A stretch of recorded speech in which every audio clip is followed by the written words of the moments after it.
Hello, Irish282. This is the Mass Analyst. I've been asked by several people now to comment on you and your alleged pedophilia activities and the YTV, the YouTube vigilantes group. And they've asked, hey, Mass Analyst, how come you haven't called this guy out on his pedophilia?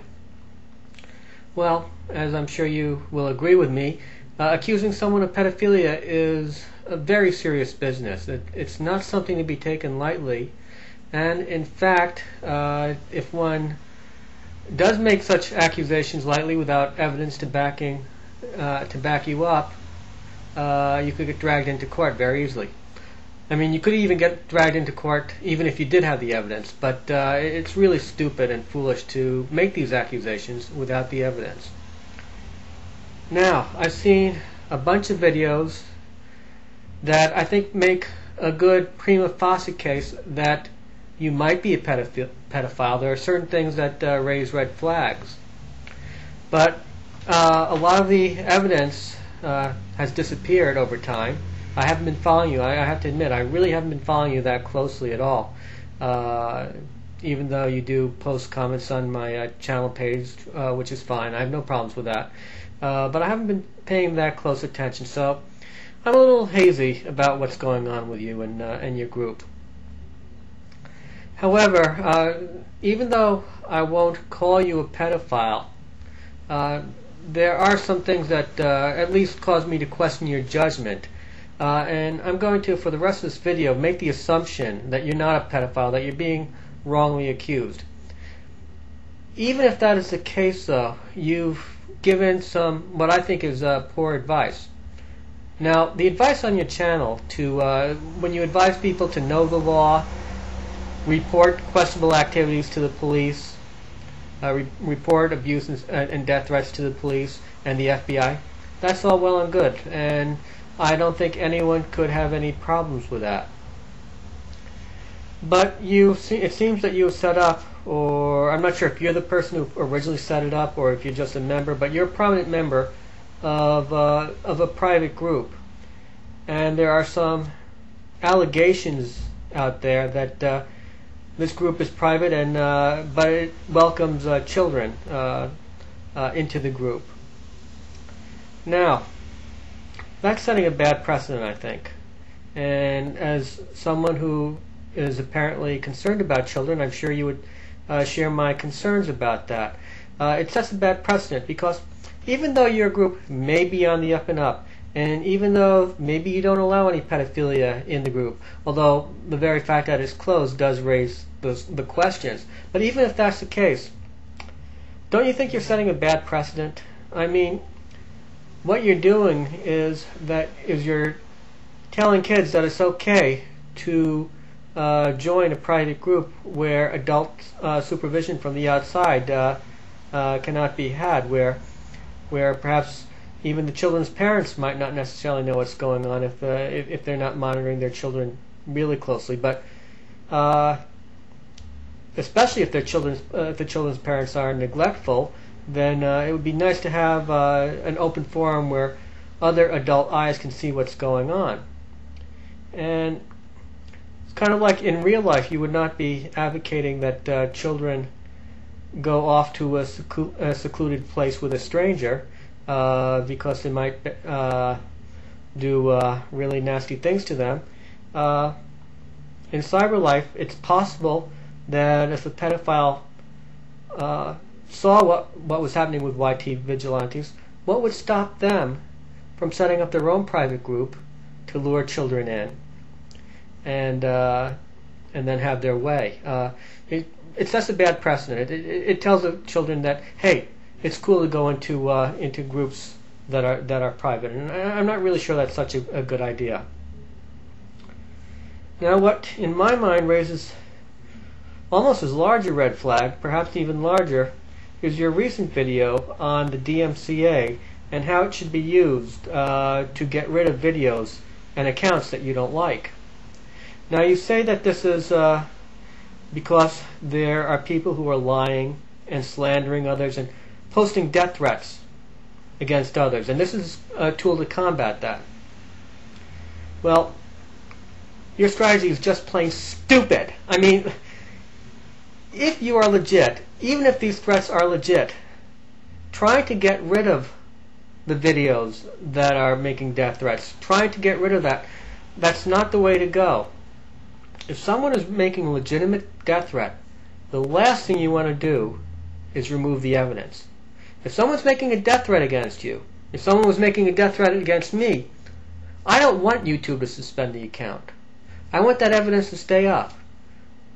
If I thought it was a legitimate death threat, I would call the police, the FBI, make sure that they saw that it was a death threat, and let them be the ones to tell YouTube to take remove the account if they thought that was the appropriate thing to do. In fact, they might say leave the account up. That's not quite enough evidence. It's not quite an imminent enough threat. Let's see if this guy makes more videos. See if he really crosses the line with more videos. By removing the accounts, then they could just sign up under another account. They can make more death threats, but it's going to be harder to link the death threats on the new account with the one that's been suspended. You'd rather have them all in one place. You'd rather have the evidence accumulate, and that way you can build your case.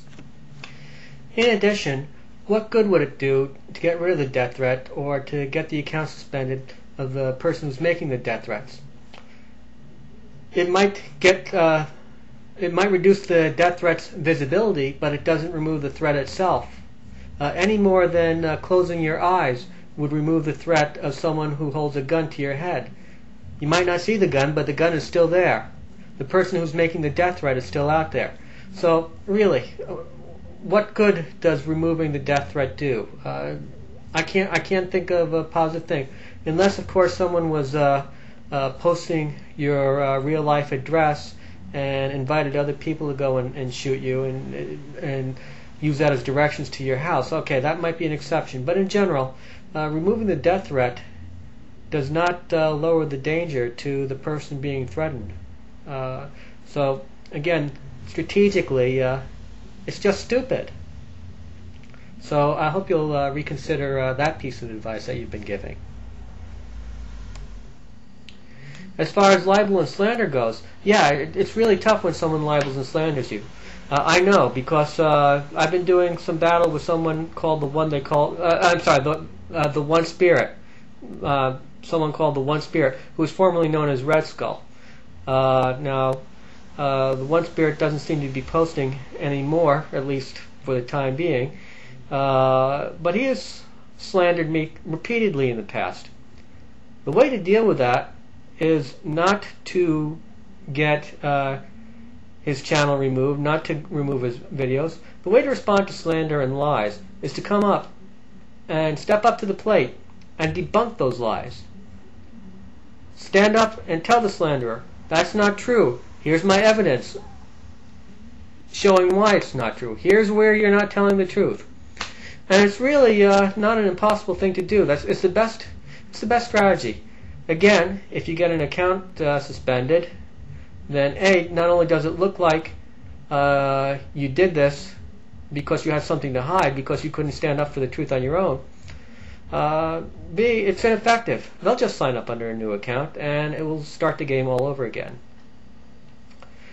Now, if you're really innocent, if you really have nothing to hide, then on a level playing field of ideas, in the long run at least, the truth will win out, I think. Let me give you an example of how one could defend oneself. There's a user, I think his name is Amigacam. I might be mispronouncing his name, I'm not sure, her name. She's made some videos about Updownmostly, and one of the videos puts forth or explains that Updownmostly has subscribed to a lot of children, and she finds this really suspicious. The thing that she didn't mention in this video is that Updownmostly subscribes to a hell of a lot of people, over almost 900 people. And Updownmostly made a video back in February explaining why he subscribes to people and his philosophy on subscribing to people. Turns out he'll subscribe to just about anyone who leaves a comment on his on one of his videos, or makes a video response or posts a comment. He is not very demanding. He's not too discriminating in who he subscribes to. He'll subscribe to just about anybody. And so, just by the odds alone, if you have 900 subscriptions, you may have some 10, 20, 30 kids in those subscriptions, and that's not something in and of itself, at least, that I would find as a red flag. Now, maybe Updownmostly is a pedophile. I don't know. There are certain other questions that are being raised that do raise red flags, but and I haven't looked into this enough either. But one should be able to stand up, use the evidence that you have, and defend yourself. When you try and suppress the other side, when you try to suppress criticism, it just looks like you have something to hide. When you try to censor others, it makes you look like you're guilty. And that's exactly what you're advocating with the DMCA, the false DMCA. You make allegations that others are making all these threats to you. Maybe some of them are.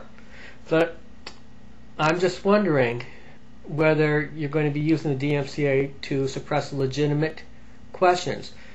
I'm going to post links to a couple of videos, one by a user named Sub7 and one by Mike Skehan.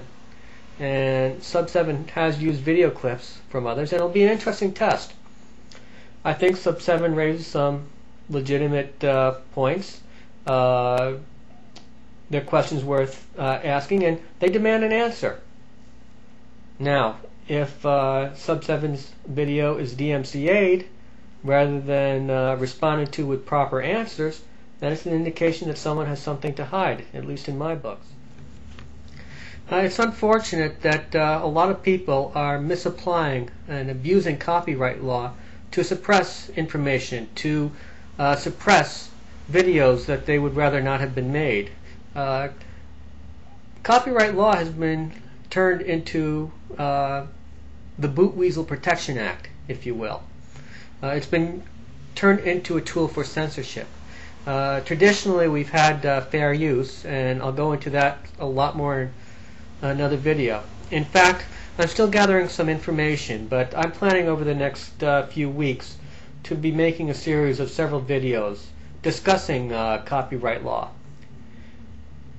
The short version right now I'll give you right now. The bottom line is that our founding fathers would be rolling over in their graves if they saw how the DMCA was written and how it's being abused to suppress information. Copyright law was never intended to be a tool for suppressing information. And all you have to do is look at the Constitution, look at the first copyright law of 1790, and this is not what our founding fathers had in mind. I'll go into that in a lot more detail in another video. So, I hope you'll step up to the plate, Irish282, answer some questions, encourage those who follow you not to be using the DMCA to eliminate videos they don't like. It makes them look like they have something to hide. And also, I would urge you to tell children that they shouldn't be joining private groups. It's too easy for someone with bad intentions to set them up for possibly a personal visit or an encounter. If their activities can't be monitored by adults, that's a breeding ground for pedophiles. Now, I'm not accusing you of being a pedophile. I'm not accusing YTV as being a pedophile's breeding ground, but it does set a bad precedent. And so I would urge you to reconsider what you're doing and either justify it, either come out with the reasons and give specific examples, give specific evidence rather than this generic, oh, the haters are out to get them. I mean, that's not evidence. It's also too easy to label a critic, somebody who's criticizing you as a hater, and to say, oh, they're part of the group that's heaping abuse on children. It's very easy to apply labels to those who you don't like, those who are questioning you, and that quite truthfully doesn't really impress me all that much. So I hope you'll take heed of my advice, and that's about all I have to say right now. Again, there will be some videos within the next few weeks on copyright law and how it's being abused. This has been the Mass Analyst, under and in.